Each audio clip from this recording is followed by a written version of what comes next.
السلام عليكم ورحمة الله وبركاته. كنتمنى ان شاء الله تكون احوالكم كاملين بخير.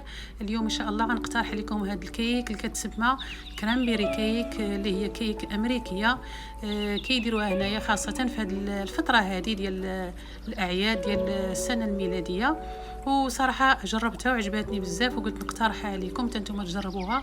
كتجي رائعه وكتجي بنينه وهشيشه كما غادي تشوفوا ان شاء الله. بالنسبه للمقادير، هي هذه المقادير اللي كتشوفوا، غادي نحتاجوا لها مقادير جد بسيطه وفي متناول ديال الجميع.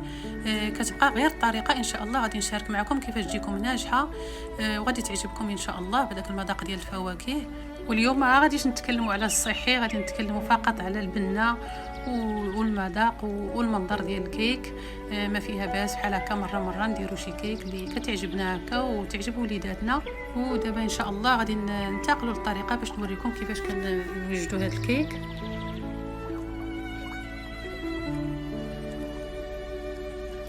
اول حاجه كنديروا البيض والسكر وكنطربوا مزيان حتى كيولي لينا الخليط ديالنا كريمي كما غادي تشوفوا. وكنجيو باش نضيفوا الزيت ونضيفوا الزبده.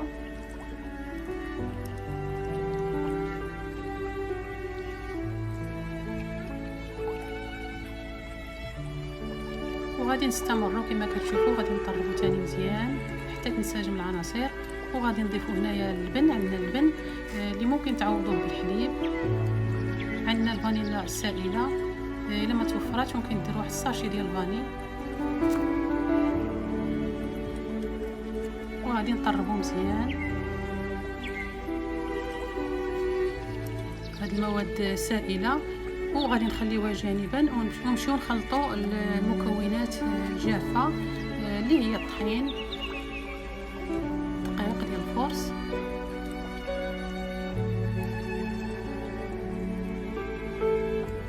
والبيكنج باودر خميره الحلوى،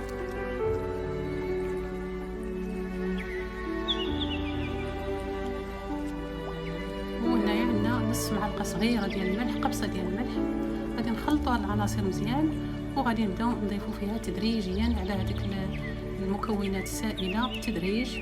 ما تضيفوش الدقيق كله مره واحده، لان على حسب الدقيق النوعيه ديال الدقيق بعض المرات كنكملوه كامل، بعض المرات كتشيط لينا شي حاجه. المهم ها نتوما معايا ونشوف شحال غادي يشيط ليا ديال الطحين. المهم حنا كنضيفوا وكنطربوا مزيان بهذا الشكل اللي كتشوفوا.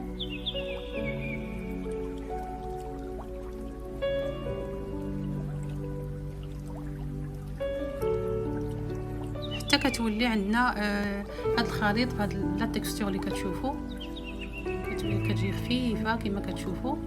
وبالنسبه لي انا بقى ليا تقريبا هذا ثلث ديال الكاس، ثلث ديال الكاب.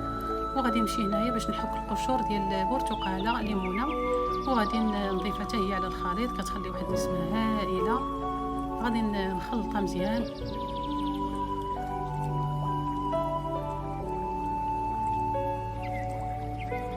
ودابا غادي نجي باش نضيف الفاكهه اللي عندنا اللي هي الكرامبيري كما قلت لكم او التوت البري. غير قبل ما نضيفوا الخليط كنضيف عليه واحد المعلقه ديال الطحين، نخلطو مزيان هكا باش ملي نضيفوا على الخليط على الكيك ما يهبطش ليا لتحت بحال كنتقلوه شويه. وفي نفس الوقت راني احتفظت بواحد الكاس جانبا باش نعاود ثاني نزوق به من الفوق.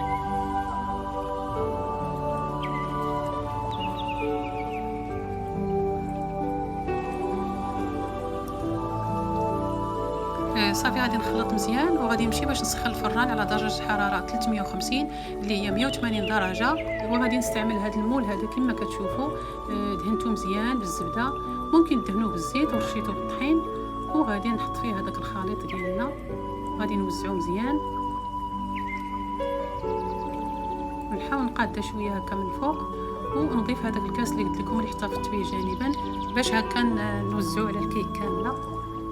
المهم غادي نقادو من الفوق وغادي ندخلو الفران باش يطيب مده ديال الطياب تقريبا ما بين 50 و 55 دقيقه حتى كتبان لكم الكيك راه تحمرات من الفوق.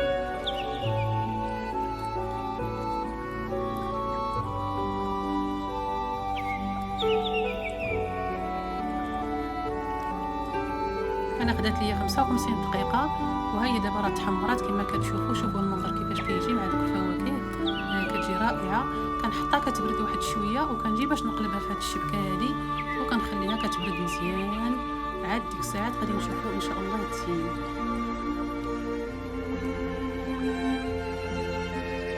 ممكن تقدموها بحال هكا بهذا الشكل اللي كتشوفوا عاديه، كتجي زوينه مع هذا المنظر ديال الفواكه. اولا تزينوها بالطريقه اللي كيديروا هنا في امريكا. وهنا غادي نوريكم الطريقه كيفاش كيزينوها. كتاخذوا واحد الكميه ديال السكر كلاصي اللي هو السكر الثقيل، وكتحكوا فيه ما تبقى من هذيك الليمونه ولا البرتقاله اللي خدمنا بها قبيله، وكناخذوا العصير ديالها كنضيفوه لهذاك الخليط ديال السكر كلاصي مع قشور البرتقال وكنخلطوه مزيان مزيان، وغادي نزوقوا به الكيك ديالنا اولا نسمو به الكيك. المهم نتوما كتخلطوا عينكم ميزانكم.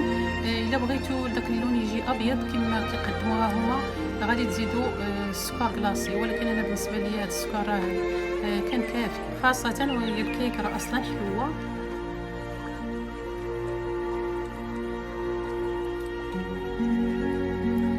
المهم هذه المرحله هذه راه اختيار، الا ما بغيتوش تضيفوا الخليط ما تضيفوش.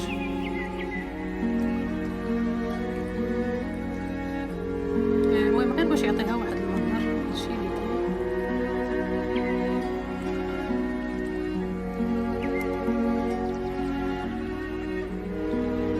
وغادي نزينوها بالفواكه اللي توفرت عندنا.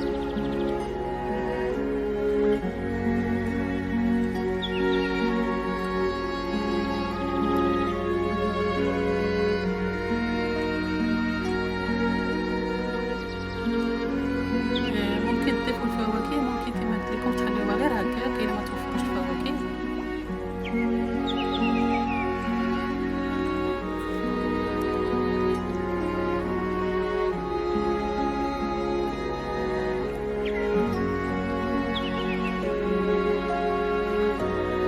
وكان تقريبا هذا هو التزيين النهائي ديال الكيك. صدقوني راه كتجي جد جد رائعه. عجبتني بزاف في المذاق، داكشي علاش بغيت نشاركها معكم. كنتمنى تجربوها وتعطيوني الراي ديالكم فيها في التعاليق. وغادي نقطع لكم هنا واحد المعصوبه باش تشوفوا كيفاش كتجي من الداخل.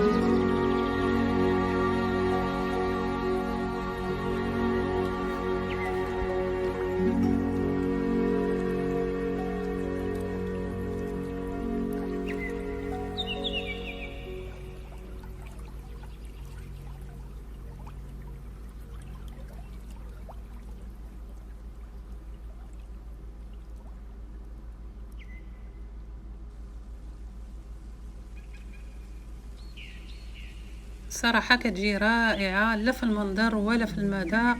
داك المزيج ديال النسمة ديال الفاني مع المذاق ديال الفواكه اللي كاينين لداخل، ومع النسمة ديال البرتقال كيجي واحد المذاق متميز. صراحة ما كرهتكمش، جربوها غادي تعجبكم بإذن الله، وكونوا متاكدين غادي تعجب حتى وليداتكم. انا بالنسبه لوليداتي حماقوا عليها. وكان هذا هو الاقتراح ديال اليوم. كنتمنى يعجبكم، وكما قلت لكم تجربوها وتقولوا لي الراي ديالكم. وان شاء الله الى فيديو مقبل واقتراح جديد. الى عجبكم هذا الفيديو ديال اليوم ما تنساوش تشجعوني باللايك وبالاشتراك بالنسبه اللي مازال ما اشتركش، وما تبخلوش علينا بالتعاليق المحفزه والمشجعه ديالكم. خليت لكم الراحه. السلام عليكم ورحمه الله وبركاته، في امان الله.